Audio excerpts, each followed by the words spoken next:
refers to the wide range of non-traditional elements that artists use to create contemporary works.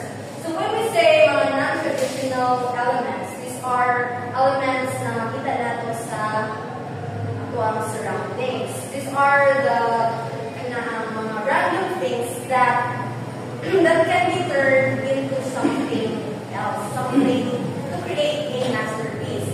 Unlike sa mga traditional elements that we use when we are going to make an art, is kanaan mga paintbrush, crayons, mga usual na gamit natin when we are going to make an art. Pero in non-traditional art, these are unordinary, mga hindi siya ordinary na mga materials. Like, here's some examples. What can you see here? Spaghetti. Yes, a spaghetti. And it formed into what? Face. Yes, diba? It is very unusual. It is, instead we paint ang face, the artist used the spaghetti to create a face. Like Harry Potter. Or Harry Potter. Yes, another one. Can you see?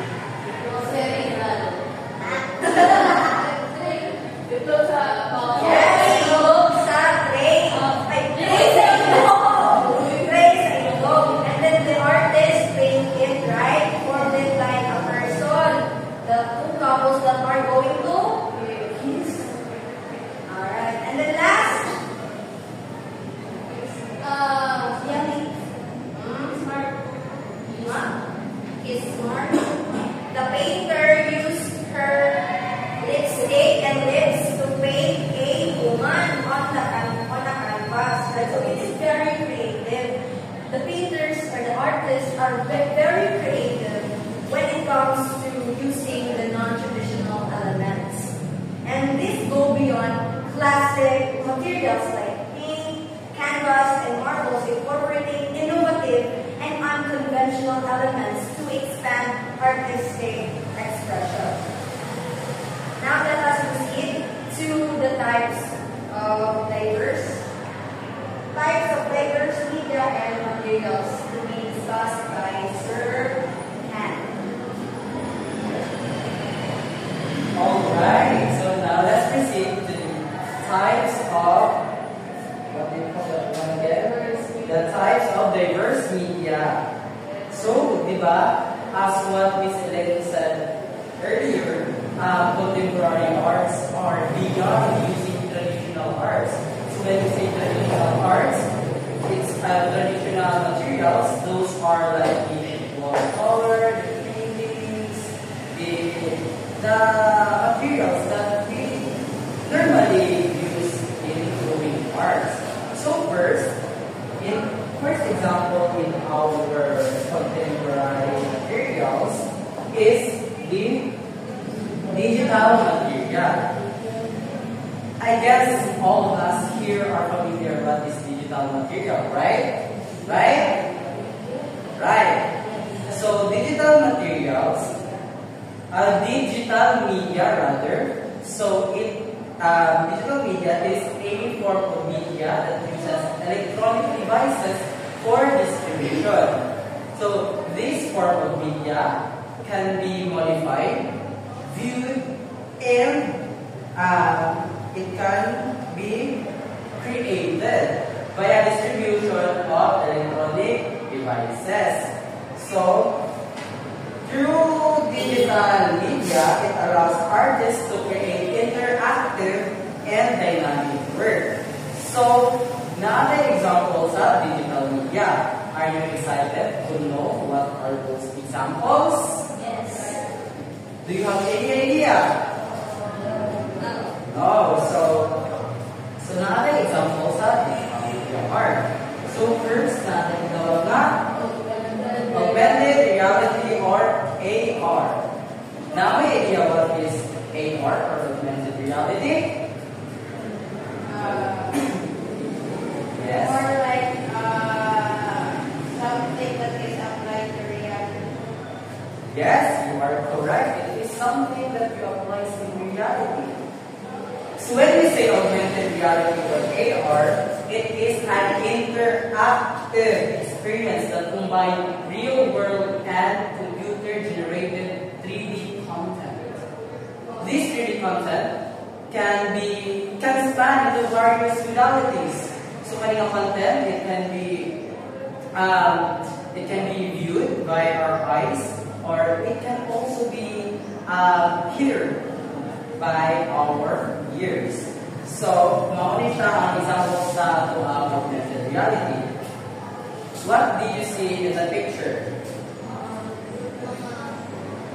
Yes, naa siya'y kanang gaselfie ang person. Dayon naa siya'y filter, di ba? So, muna siya example sa AR. So muna siya ang common example. Kanang taking a selfie. So, di ba, nakita natin sa picture, na sila in real life. Pero, sa ilang picture, naka-siya 3D content, which can be viewed. So, naka-siya filter. So, parang filter na litawag na ito, na makita sa itong makad sa itong loob, muna siya AR.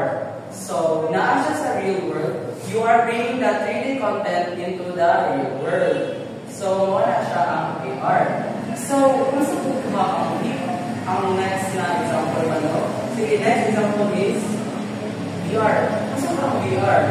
Kasi may ang difference between the two example. Let's find out.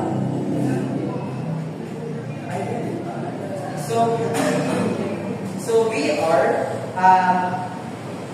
it is contrary to the AR.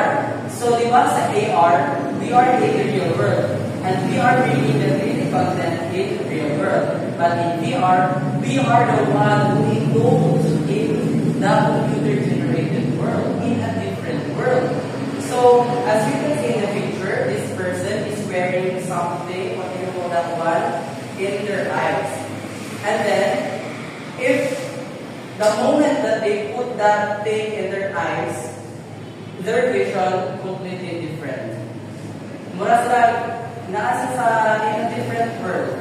And kaya sa mga tao na wala kabalo, kung saan yung ito siya, so dahil siya makita mo na siya monitor, TV. So, pag-alangan na siya dito sa kuan, kanang ani na yun, naasa kanang kita siya sa video. Di ba, mura have you seen sa mga videos na mga nag-anak sila, nag-show sila, mga games, mostly sa games sila, sa ito, sa roller coaster, mag-anak sila sa roller coaster. Kaya sa mga person na nasa real life, nagato niya, mag-anak na siya. Pero sa pag-visionary din, ato ang nasuot ato, kaya na siya sa line ng world. So, yes, muna siya nasa sa different world, tinuod kayo siya. In-ani na siya, o bani-ani. Nasa sa games din. Wala siya nakasunod sa game dito. Wala siya VR. Kasabot, sa difference between the two. So again, AR, you are bringing the 3D content in real life. But in VR, you are the one who go into different world. Sa computer world. So muna siya. So muna siya just few examples sa digital media. Let's proceed to another example. The textile. So next, we're done the media. Now, the textile. So textile, kabalo na sa textile, right? Mga fabric. So textile, fabric, thread, and weaving techniques used for storytelling, fashion, and mixed media artwork. So in our junior high school or even primary school, our teachers taught us mga basic stitches, di ba? Kung di pagkakaroon ng mga cross stitch, mga water stitches, mga wasang galana, di pa-project na galana before. So sa high school pala, wala hindi kailangan lang hindi mga basic stitches. Din karon, wala ka kabalo, at mga pangkat. Pili na ito siya manimong into something beautiful. Makalimong dito of art throughout of it. Diba? So, mo ni siya ang isa sa example sa contemporary art, ang textile. So the picture, mo na din siya ang outcome, di ba? So, mo ni siya. Yung gigamit is thread and fabric, needle. Kada mga materials, naka-create na siya o beautiful art. Diba? So creative. So what is and the second picture is as you can see, pabay siya, naka-form siya o babae wearing face mask. And dili lang through kanino art, dili lang ka gumagawa lang ng art, you can also tell a story sa imong art. Diba? Kanina ari nag-wear ka o face mask. So this art was art. So this art is art by Christine Stated. So ako siyang i-search sa Google. Yung ating mga arts kay mga speeches siya. Different speeches. Very nice yung mga palit. Kaya siya, it was made during the pandemic. So murang so nakita natin rin mga wear of mask, diba? So di lang pang-create ng mga beautiful art, but also you can tell a story sa inyong mga viewers. And for the next example, let's call Miss Lumenluza.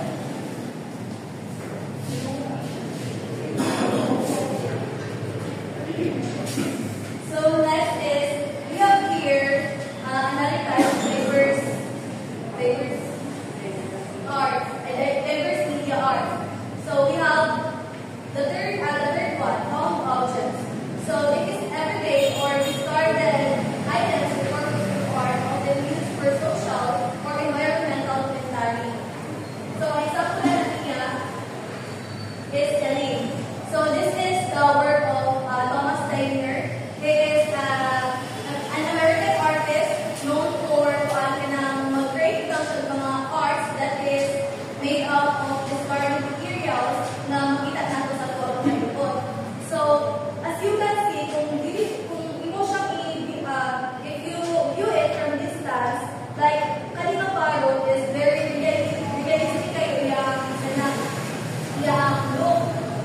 But if you view it from up closer or side by side, it is actually made up of mga mix of items. So ang work ko ni Thomas Steiner is more on nag-form of detail or image na naghatawag ng illusion sa mga tao. So sa inyo, like nakatry ba mo buwan o pinani? Wala pa.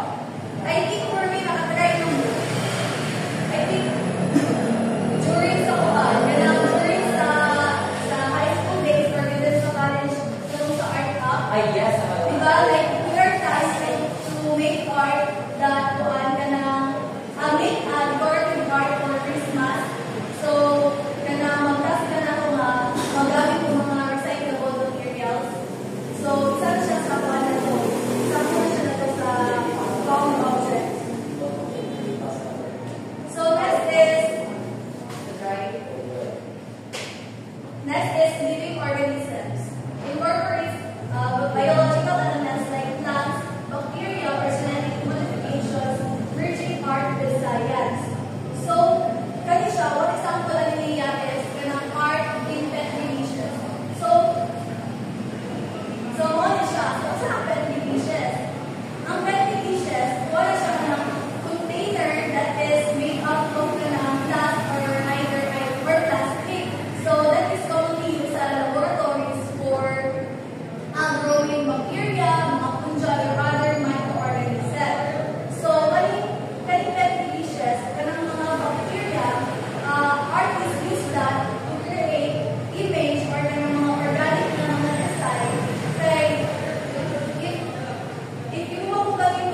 And that's all.